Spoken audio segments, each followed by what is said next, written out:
Bienvenue sur Africa 24 dans cette nouvelle édition de l'Africa Tonight. Voici les titres de l'actualité. La lutte contre le terrorisme est présentée comme une priorité absolue pour installer la stabilité en Afrique par le président Abdelmadjid Tebboune.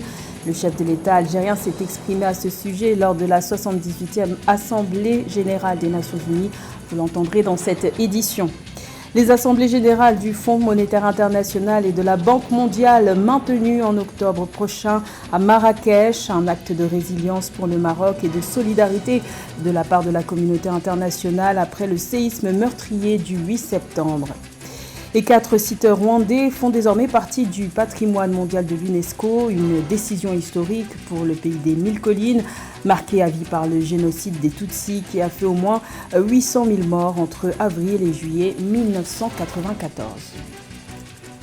Tout d'abord en Centrafrique, l'ancien président François Bozizé est chef en exil de la principale coalition rebelle, coalition des Patriotes pour le changement CPC, a été condamné ce jeudi 21 septembre à des travaux forcés à perpétuité par la justice centrafricaine.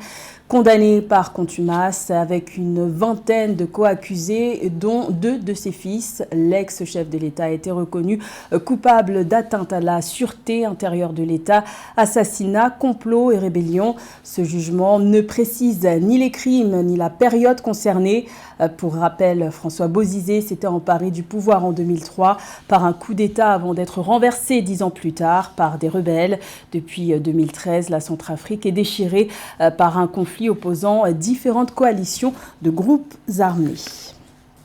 Également dans l'actualité, au moins 9 morts et plusieurs blessés, c'est le bilan d'une attaque perpétrée ce 21 septembre dans le nord-est du Ghana par des individus armés non identifiés.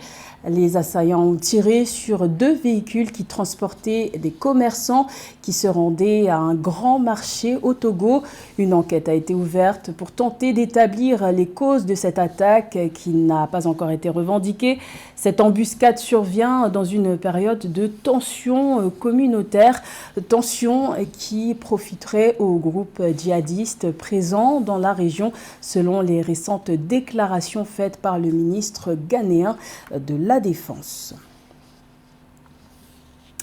L'Algérie est l'une des principales puissances militaires en Afrique, mais pas que. Le pays est aussi expérimenté en matière de médiation internationale et de lutte contre le terrorisme, d'après le président algérien Abdelmadjid Tebboune.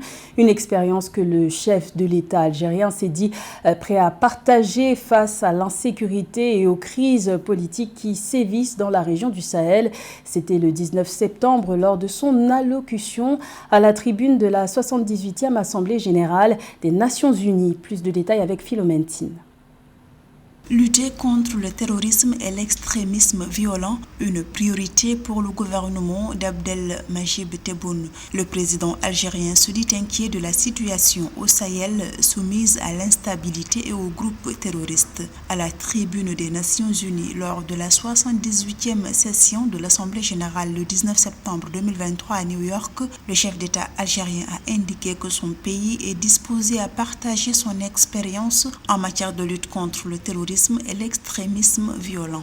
Sur la région du Sahel et du Sahara, cette région qui voit son développement reculer et qui vit une situation de famine, sans parler des répercussions du changement climatique, ce qui aggrave l'instabilité et alimente les groupes terroristes qui font de cette région un sanctuaire pour leurs activités criminelles. Dans ce contexte, l'Algérie n'épargnera aucun effort pour soutenir le développement dans la région. Le gouvernement algérien a adopté une approche multidimensionnelle pour lutter contre le terrorisme, combinant des mesures de sécurité robustes avec des politiques de développement socio-économique. À cet effet, le pays coopère étroitement avec d'autres pays et organisations régionales et internationales dans la lutte contre le terrorisme, notamment sur le continent africain. La session extraordinaire, la 16e session extraordinaire de l'Union africaine qui a eu lieu à Malabo. Nous avons donc présenté un rapport sur les développements de la menace terroriste en Afrique et les mécanismes pour y remédier. Un rapport qui passe en revue un certain nombre de mécanismes pratiques afin de renforcer la lutte contre le terrorisme en Afrique. Dans le cadre de la résolution des conflits en Afrique, précisément au Mali et au Niger, Abdelmajid Tebboune cherche à apporter son soutien à des solutions politiques négociées et appelle à la vigilance face aux risques d'interventions militaires étrangères, lesquelles pourraient entraîner des répercussions dangereuses sur la sécurité de toute la région sahélienne d'Afrique. C'est un acte de résilience après le séisme qui a touché le Maroc le 8 septembre et qui a fait près de 3000 morts. Les assemblées générales du Fonds monétaire international et de la Banque mondiale auront bel et bien lieu à Marrakech du 9 au 15 octobre. Cette déclaration a été faite par la directrice du FMI le 18 septembre. Les précisions de Marcel Kouassi. Au Maroc, les assemblées générales du Fonds monétaire international et de la Banque mondiale se tiendront comme prévu du 9 au 15 octobre 2023 dans la ville de Marrakech, après l'annonce faite par la directrice du Fonds monétaire international le lundi 18 septembre 2023 du maintien de la tenue des assemblées générales des institutions de Bretton Woods dans la ville ocre. Les autorités marocaines y voient un signal fort de solidarité et de confiance envers ce pays d'Afrique du Nord. Cela permettrait également de rassurer les marchés émetteurs étrangers sur la capacité du pays à rebondir après le violent séisme. C'est un signal fort de solidarité et surtout de confiance envers notre pays, car du 9 au 15 octobre, les regards du monde entier seront tournés vers le Maroc, ce qui représente une opportunité en or pour le tourisme, notamment dans le contexte difficile qui a suivi le séisme. La ville de Marrakech et la province Al Haouz ont été sévèrement touchées dans la nuit du 8 au 9 septembre 2023 par un séisme de magnitude 7 sur l'échelle de Richter, faisant plus de 3000 victimes.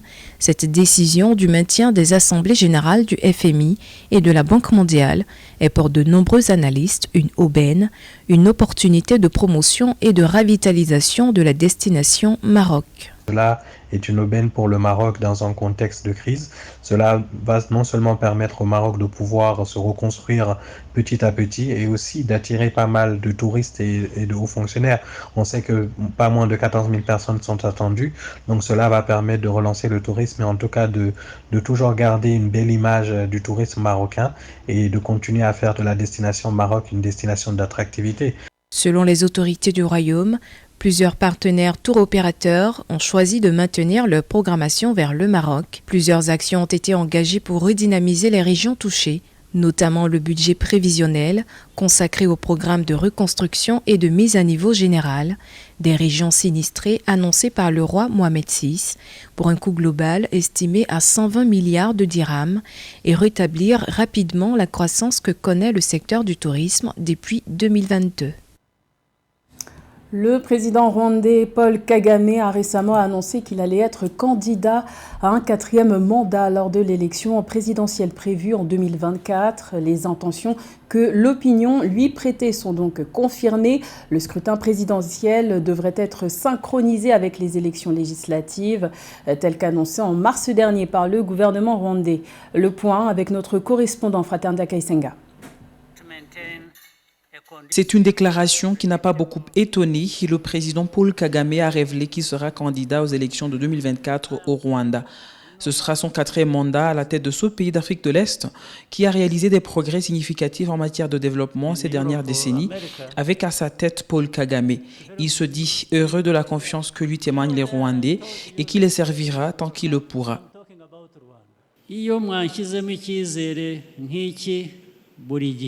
Lorsque vous me faites confiance comme aujourd'hui, et cela dure depuis longtemps, il y a 2 choses que je ressens. Être heureux de servir et quelque chose d'autre qui est différent. Quelque chose qui s'accompagne d'une dose de culpabilité.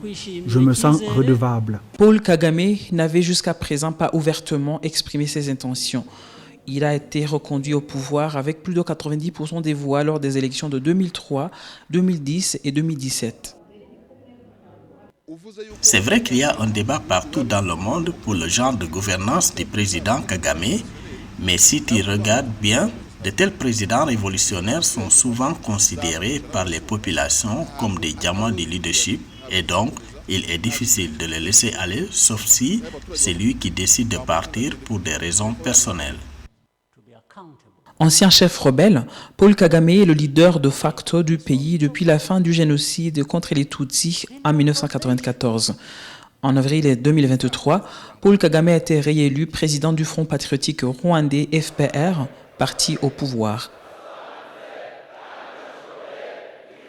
Selon mon observation, le président Kagame a géré plusieurs dossiers trop lourds qui ont mis le pays à un niveau jamais vu dans l'histoire et donc il est difficile de lui trouver un remplaçant pour le moment. S'il est réélu en 2024, il pourra alors avoir le temps de finir son travail de gestion de ces dossiers lourds qui lui restent. Paul Kagame dirige le Rwanda depuis l'an 2000. En 2015, il y a eu changement de constitution qui a diminué le nombre d'années par mandat de 7 à 5 ans. Ce changement permet également au président de se représenter en 2029 pour un 5e mandat de 5 ans. 4 sites rwandais font désormais partie du patrimoine mondial de l'UNESCO. L'annonce a été faite le 20 septembre sur le site internet de l'organisation onusienne.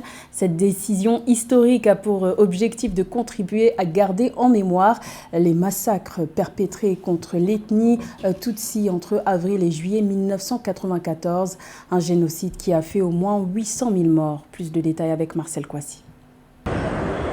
Au Rwanda, les sites du génocide et les cimetières de la Première Guerre mondiale sont classés au patrimoine mondial de l'Organisation des Nations Unies pour l'éducation, la science et la culture. Les sites de Nyamata, Murambi, Gisozi et Bisesero au Rwanda figurent désormais sur la liste du patrimoine mondial de l'UNESCO.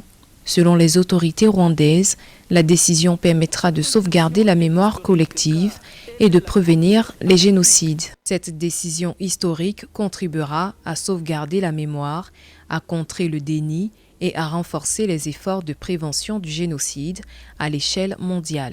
L'intégration au patrimoine mondial de l'UNESCO des 4 mémoriaux commémorant le génocide au Rwanda, durant lequel au moins 800 000 personnes ont été massacrées, confère, selon plusieurs analystes, plus de visibilité et de respectabilité à ce pays d'Afrique de l'Est en matière de consécration de la mémoire des morts. Nous avons là une consécration d'un long, profond, studieux et fastidieux travail de mémoire que ce pays a voulu faire, a tenu à faire, au-delà du pèlerinage, déjà qui annuellement rassemble beaucoup de personnes pour se souvenir de ce génocide.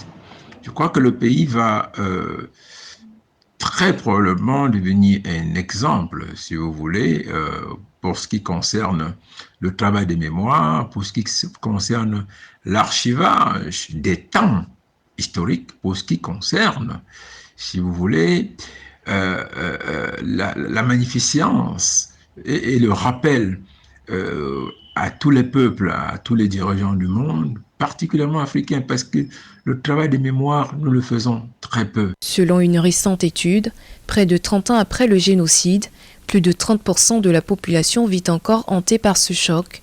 Le pays d'Afrique de l'Est, comptant près de 15 millions d'habitants, assure renaître de ses cendres, alors qu'environ 60% de la population est âgée de moins de 25 ans.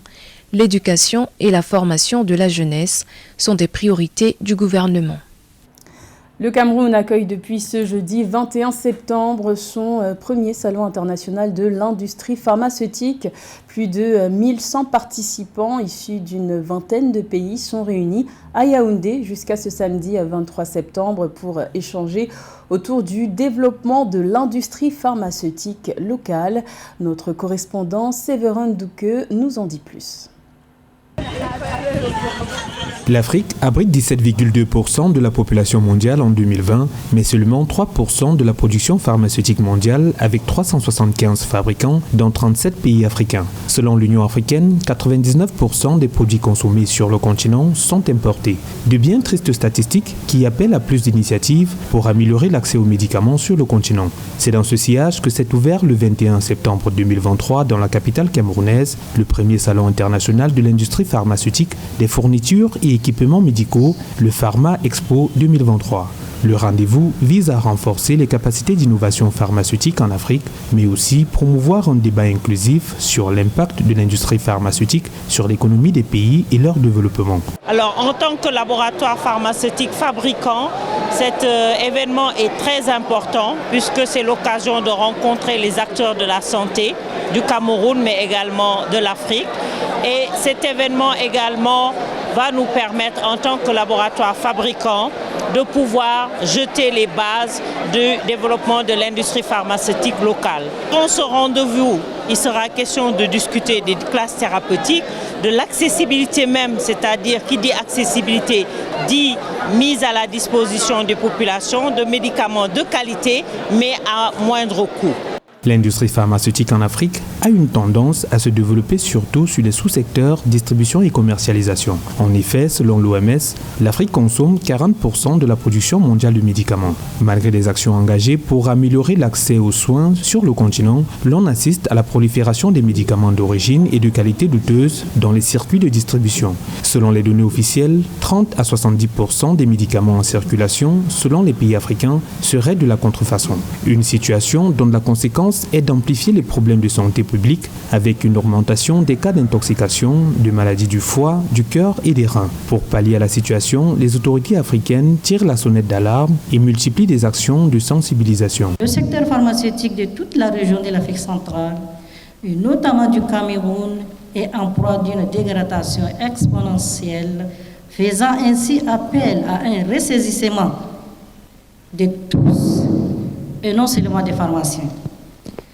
Le commerce de faux médicaments est un triple crime, à savoir crime de sang, crime économique et crime contre les efforts de la science, car les médicaments sous-standards et sous-dosés contribuent au développement du phénomène dangereux de la résistance aux antimicrobiens. Le Pharma Expo 2023 a réuni 1100 experts de l'industrie pharmaceutique d'Afrique, dont du Sénégal, de la Côte d'Ivoire ou encore du Maroc, avec une vision commune, le développement du secteur pharmaceutique en Afrique. C'était le journal de la rédaction. Merci de l'avoir suivi. L'information continue sur Africa 24.